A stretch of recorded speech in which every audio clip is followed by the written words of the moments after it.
Total war is warfare that includes any and all civilian-associated resources and infrastructure as legitimate military targets, mobilizes all of the resources of society to fight the war, and gives priority to warfare over non-combatant needs. The American English Dictionary defines total war as war that is unrestricted in terms of the weapons used, the territory or combatants involved, or the objectives pursued, especially one in which the laws of war are disregarded. Quote, in the mid-19th century, scholars identified total war as a separate class of warfare. In a total war, to an extent inapplicable to less total conflicts, the differentiation between combatants and non-combatants diminishes and even sometimes vanishes entirely, as opposing sides can consider nearly every human resource, even that of non-combatants, as part of the war effort.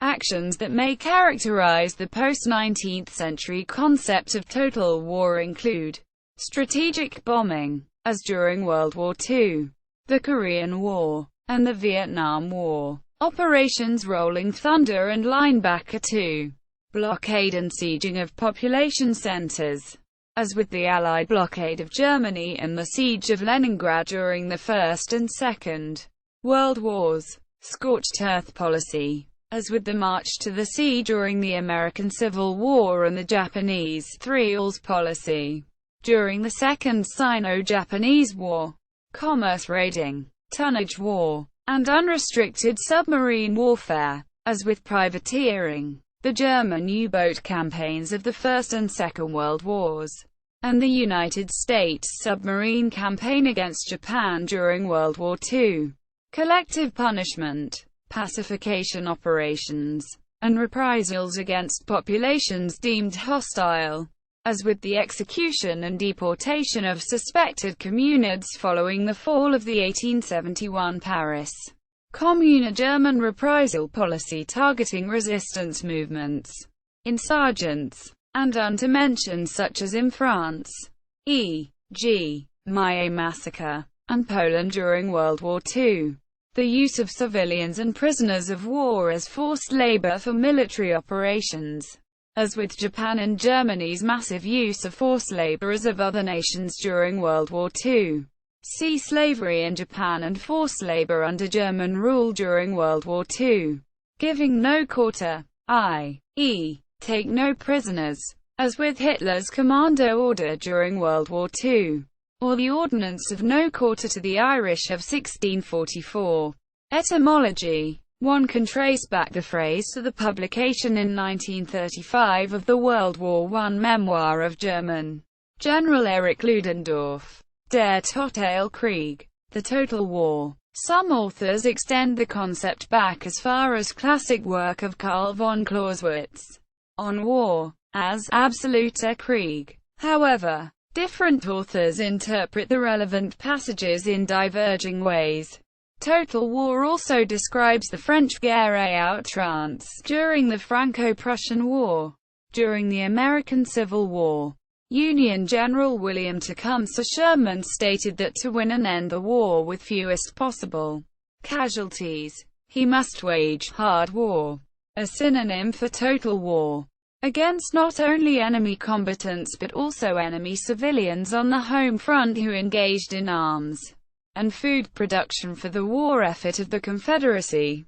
By destroying infrastructure vital to the Confederate war effort and striking a serious blow at civilian morale, he thought that it would seriously impair the ability of the Confederacy to continue resistance, and thus would turn its populace against the leadership. In his letter to his Chief of Staff, Union General Henry Halleck on 24 December 1864 described that the Union was not only fighting hostile armies, but a hostile people, and must make old and young, rich and poor, feel the hard hand of war, as well as their organized armies, defending Sherman's march to the sea. The operation that inflicted widespread destruction of infrastructure in Georgia. United States Air Force General Curtis LeMay updated the concept for the nuclear age. In 1949, he first proposed that a total war in the nuclear age would consist of delivering the entire nuclear arsenal in a single overwhelming blow, going as far as killing a nation. Early history, utilizing every means available to destroy one's enemy and any of their interests, is an obvious strategy, and even the most primitive forms of warfare give evidence of it. See the section into tribal warfare. The Late Bronze Age collapse saw methodical invasion and destruction of cities, populations, wealth and means of production by competing tribal groups, states and empires in the eastern Mediterranean. Although cities had been sacked before, the systematic nature and scale of these campaigns stand out. During the Middle Ages, destruction under the Mongol Empire in the 13th century effectively exemplified total war. The military forces of Genghis Khan slaughtered whole populations and destroyed any city that resisted. As an aggressor nation, the ancient Mongols, no less than the modern Nazis, practiced total war against an enemy by organizing all available resources, including military personnel, non-combatant workers, intelligence, transport, money, and provisions. 18th and 19th centuries. Into tribal warfare. Author and historian Mark van der Logt wrote, although military historians tend to reserve the concept of total war for conflicts between modern industrial nations, the term nevertheless most closely approaches the state of affairs between the Pawnees and the Sioux and Cheyennes. Both sides directed their actions, not solely against warrior combatants but against the people as a whole. Non-combatants were legitimate targets. Indeed, the taking of a scalp of a woman or child was considered honorable because it signified that the scalp taker had dared to enter the very heart of the enemy's territory. Quote, French Revolutionary Wars and Napoleonic Wars. The French Revolutionary Wars introduced some of the first concepts of total war, such as mass conscription. The fledgling republic found itself threatened by a powerful coalition of European nations. The only solution, in the eyes of the Jacobin government, was to pour the entire nation's resources into an unprecedented war effort.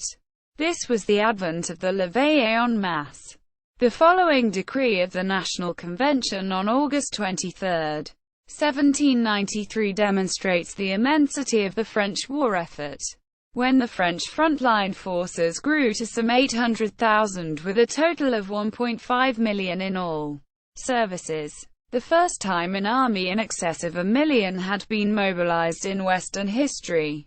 From this moment until such time as its enemies shall have been driven from the soil of the Republic, all Frenchmen are in permanent requisition for the services of the armies.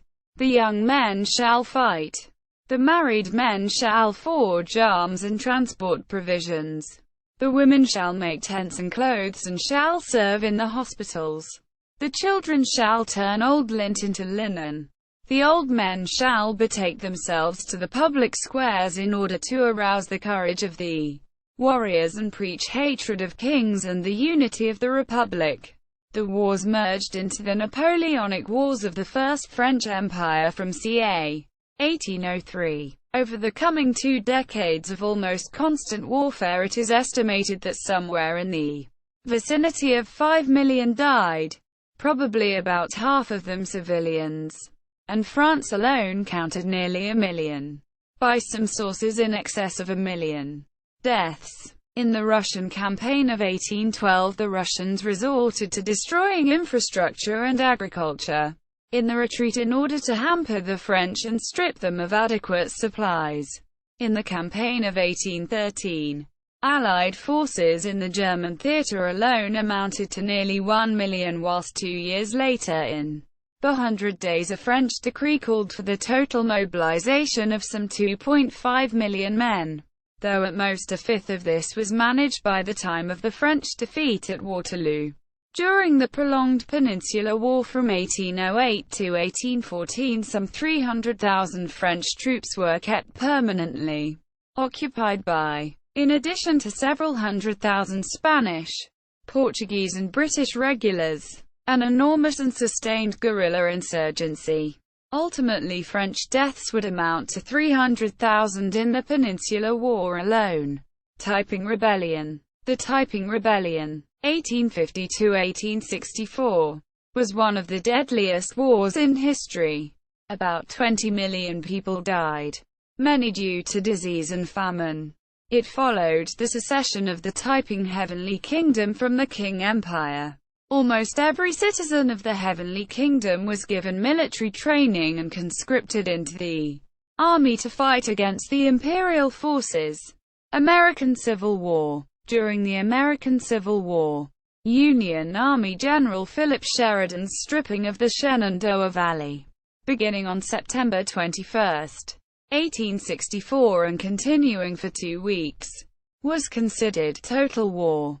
Its purpose was to eliminate food and supplies vital to the South's military operations, as well as to strike a blow at Southern civilian morale. Sheridan took the opportunity when he realized opposing forces had become too weak to resist his army. Union Army General William Tecumseh Sherman's march to the sea in November and December 1864 destroyed the resources required for the South to make war.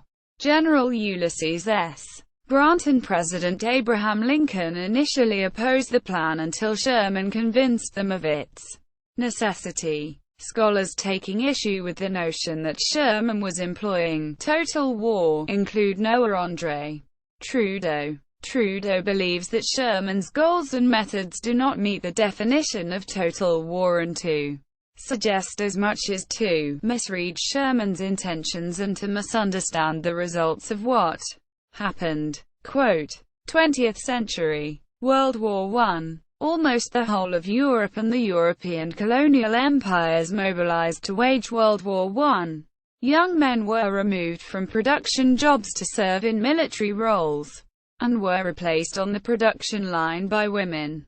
Rationing occurred on the home fronts. Bulgaria went so far as to mobilize a quarter of its population, or 800,000 people, a greater share of its population than any other country during the war. One of the features of total war in Britain was the use of government propaganda posters to divert all attention to the war on the home front. Posters were used to influence public opinion about what to eat and what occupations to take, and to change the attitude of support towards the war effort.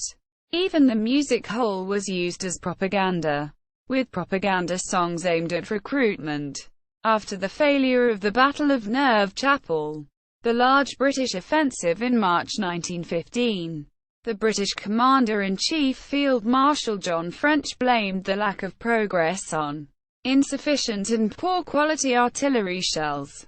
This led to the shell crisis of 1915, which brought down both the Liberal government and premiership of H. Asquith. He formed a new coalition government dominated by Liberals and appointed David Lloyd George as Minister of Munitions. It was a recognition that the whole economy would have to be geared for war if the Allies were to prevail on the Western Front. As young men left the farms for the front, domestic food production in Britain and Germany fell. In Britain, the response was to import more food, which was done despite the German introduction of unrestricted submarine warfare, and to introduce rationing. The Royal Navy's blockade of German ports prevented Germany from importing food and hastened German capitulation by creating a food crisis in Germany. World War II. The Second World War was the quintessential total war of modernity. The level of national mobilization of resources on all sides of the conflict, the battle space being contested, the scale of the armies, navies, and air forces raised through conscription, the active targeting of non-combatants and non-combatant property, the general disregard for collateral damage, and the unrestricted aims of the belligerents marked total war on an unprecedented and unsurpassed multi-continental scale. Showa Japan equals. During the first part of the Showa era, the governments of Imperial Japan launched a string of policies to promote total war effort against China or Occidental powers and increase industrial production. Among these were the National Spiritual Mobilization Movement, the Imperial Rule Assistance Association. The National Mobilization Law had 50 clauses, which provided for government controls over civilian organizations, including labor unions, nationalization of strategic industries, price controls and rationing, and nationalize the news media. The laws gave the government the authority to use unlimited budgets to subsidize war production, and to compensate manufacturers for losses caused by wartime mobilization. 18 of the 50 articles outlined penalties for violators. To improve its production, Showa Japan used millions of slave laborers and pressed more than 18 million people in East Asia into forced labor. United Kingdom equals. Before the onset of the Second World War, the United Kingdom drew on its First World War experience to prepare legislation that would allow immediate mobilization of the economy for war, should future hostilities break out. Rationing of most goods and services was introduced, not only for consumers but also for manufacturers. This meant that factories manufacturing products that were irrelevant to the war effort had more appropriate tasks imposed. All artificial light was subject to legal blackouts. Not only were men conscripted into the armed forces from the beginning of the war, something which had not happened until the middle of World War I, but women were also conscripted as land girls to aid farmers, and the Bevin boys were conscripted to work down the coal mines. Enormous casualties were expected in bombing raids, so children were evacuated from London and other cities en masse to the countryside for compulsory billeting in households. In the long term, this was one of the most profound and longer-lasting social consequences of the whole war for Britain. This is because it mixed up children with the adults of other classes.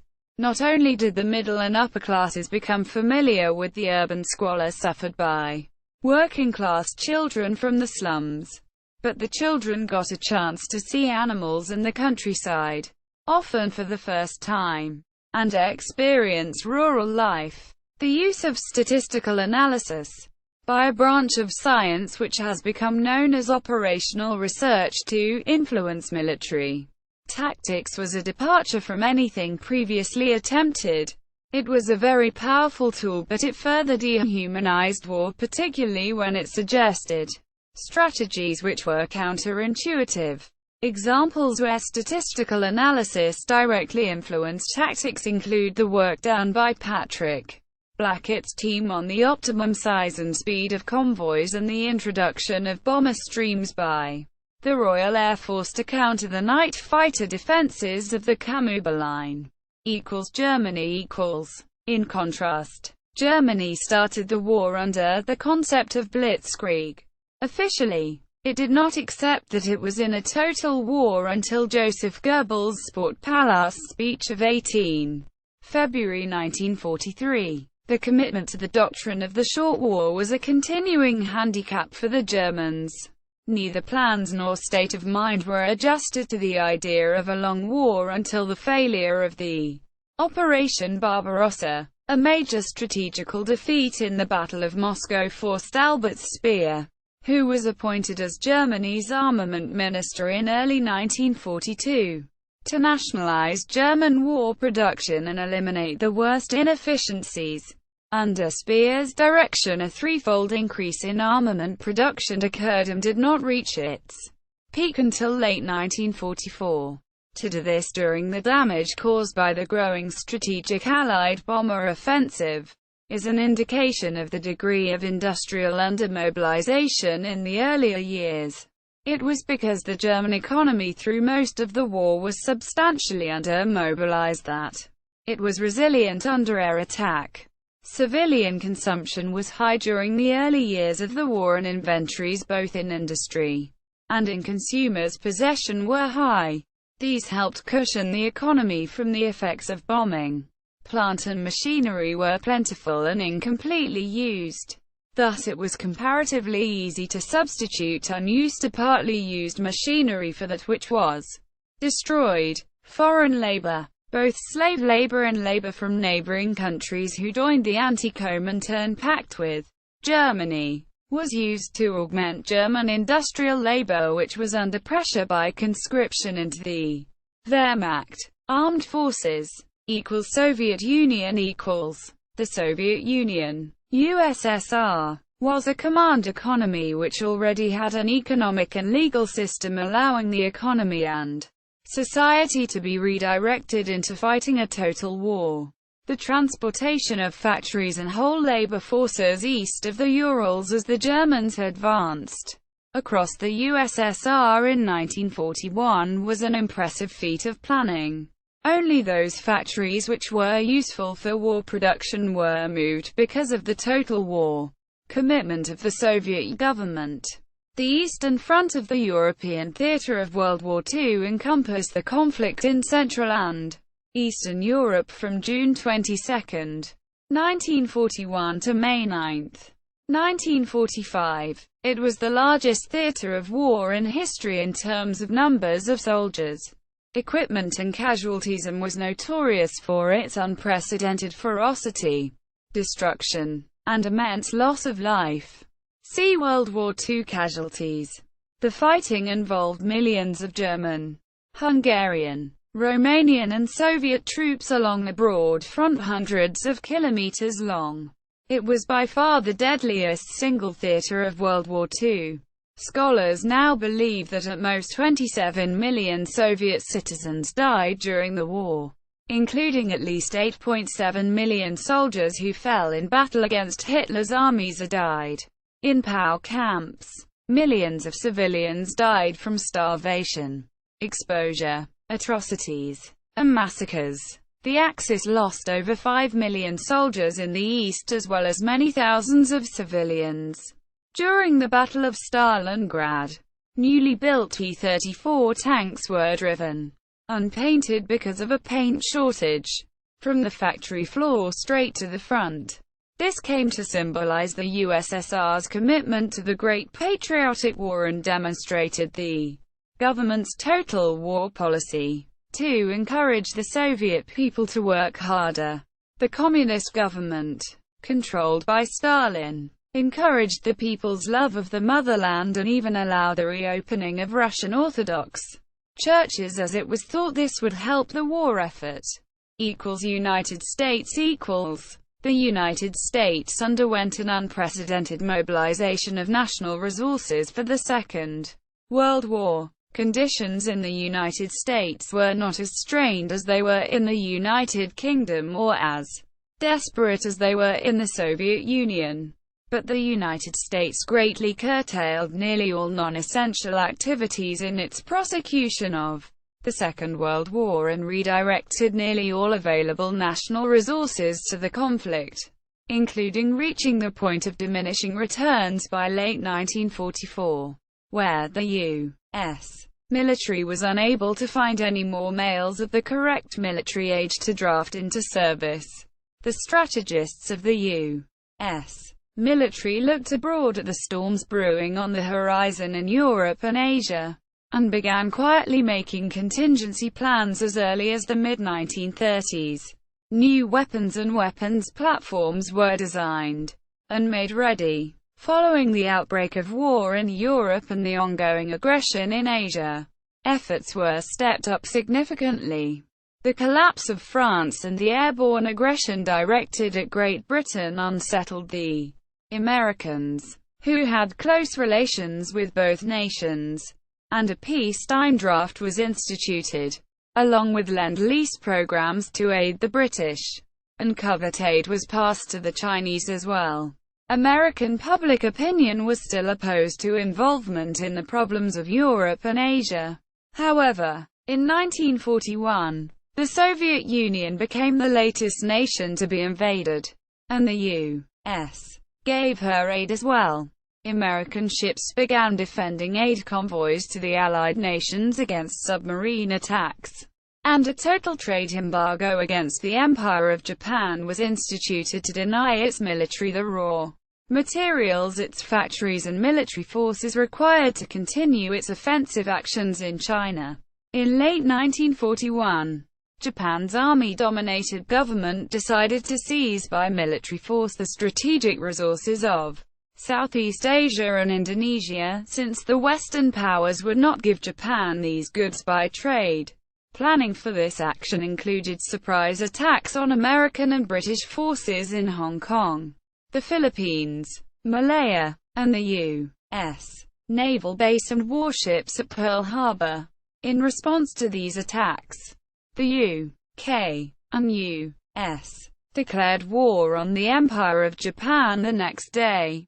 Nazi Germany declared war on the U.S. a few days later. Along with Fascist Italy, the U.S. found itself fully involved in a Second World War. As the United States began to gear up for a major war, information and propaganda efforts were set in motion. Civilians, including children, were encouraged to take part in fat, grease, and scrap metal collection drives. Many factories making non-essential goods retooled for war production. Levels of industrial productivity previously unheard of were attained during the war. Multi-thousand-ton convoy ships were routinely built in a month and a half, and tanks poured out of the former automobile factories. Within a few years of the U.S. entry into the Second World War, nearly every man fit for service, between 18 and 30, had been conscripted into the military for the duration of the conflict, and unprecedented numbers of women took up jobs previously held by them. Strict systems of rationing of consumer staples were introduced to redirect productive capacity to war needs. Previously untouched sections of the nation mobilized for the war effort. Academics became technocrats. Homemakers became bomb makers. Massive numbers of women worked in heavy industry during the war. Union leaders and businessmen became commanders in the massive armies of production. The great scientific communities of the United States were mobilized as never before, and mathematicians, doctors, engineers, and chemists turned their minds to the problems ahead of them. By the war's end, a multitude of advances had been made in medicine, physics, engineering, and the other sciences. Even the theoretical physicists, whose theories were not believed to have military applications at the time, were sent far into the western deserts to work at the Los Alamos National Laboratory on the Manhattan Project that culminated in the Trinity nuclear test and changed the course of history.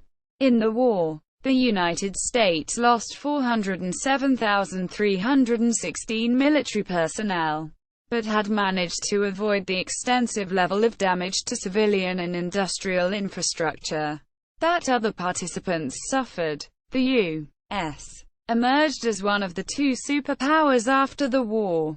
Unconditional surrender equals. After the United States entered World War II, Franklin D. Roosevelt declared at Casablanca Conference to the other allies and the press that unconditional surrender was the objective of the war against the Axis powers of Germany, Italy, and Japan. Prior to this declaration, the individual regimes of the Axis powers could have negotiated an armistice similar to that at the end of World War I, and then a conditional surrender when they perceived that the war was lost.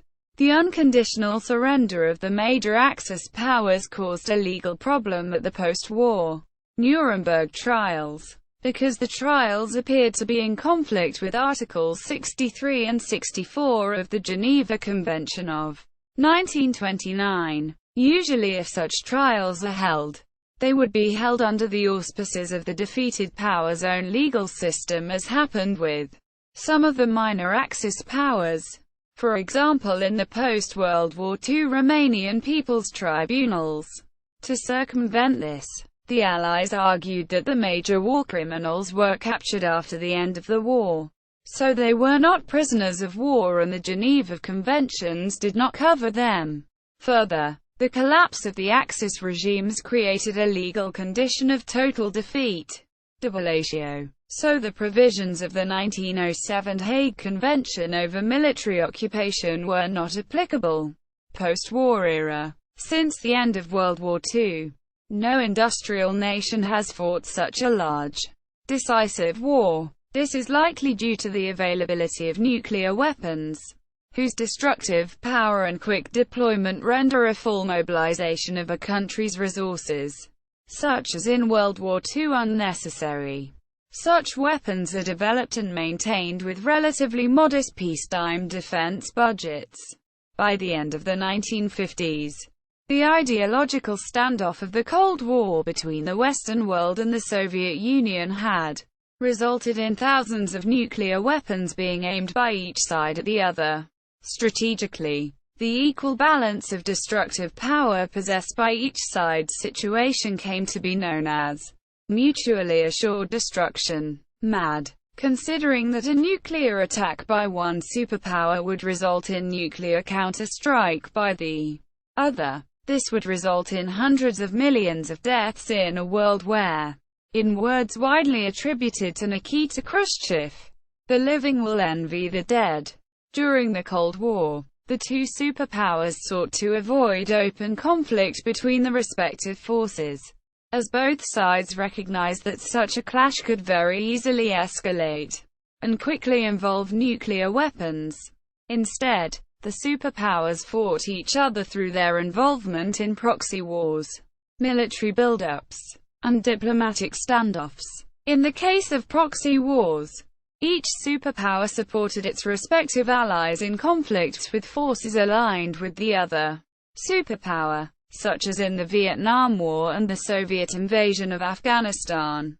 See also. Notes. Bayliss, John, Wirtz, James J. Gray, Colin S. eds. 2012. Strategy in the Contemporary World. 4. Illustrated ed. Oxford University Press. p. 55. ISBN 9780199694785. Further reading. Bell, David A. 2007. The First Total War. Napoleon's Europe and the Birth of Warfare as We Know It.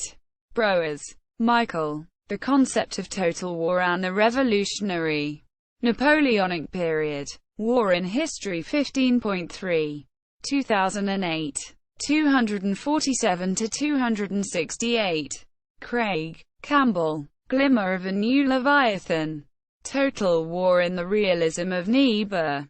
Morgenthau and Waltz. Columbia University Press. 2004. Intellectual History. Forster, Stig, and Jürg Nagler. On the Road to Total War. The American Civil War and the German Wars of Unification. 1861–1871. Cambridge University Press. 2002. Hewitson, Mark. Prince's Wars. Wars of the People, or Total War. Mass Armies and the Question of a Military Revolution in Germany. 1792–1815. War in History 20.4. 2013. 452–490. Marcuson, Eric. Koff, David. 1995. The Holocaust and Strategic Bombing. Genocide and Total War in the 20th Century. Neely, Jr., Mark E. Was the Civil War a Total War? Quote, Civil War History. 50. 2004. Sutherland, Daniel E. McWhiney, Grady. 1998. The Emergence of Total War. U.S. Civil War Campaigns and Commanders Series. Walters, John Bennett. Merchant of Terror. General Sherman and Total War. 1973. Israel's 1948 War of Independence as a total war.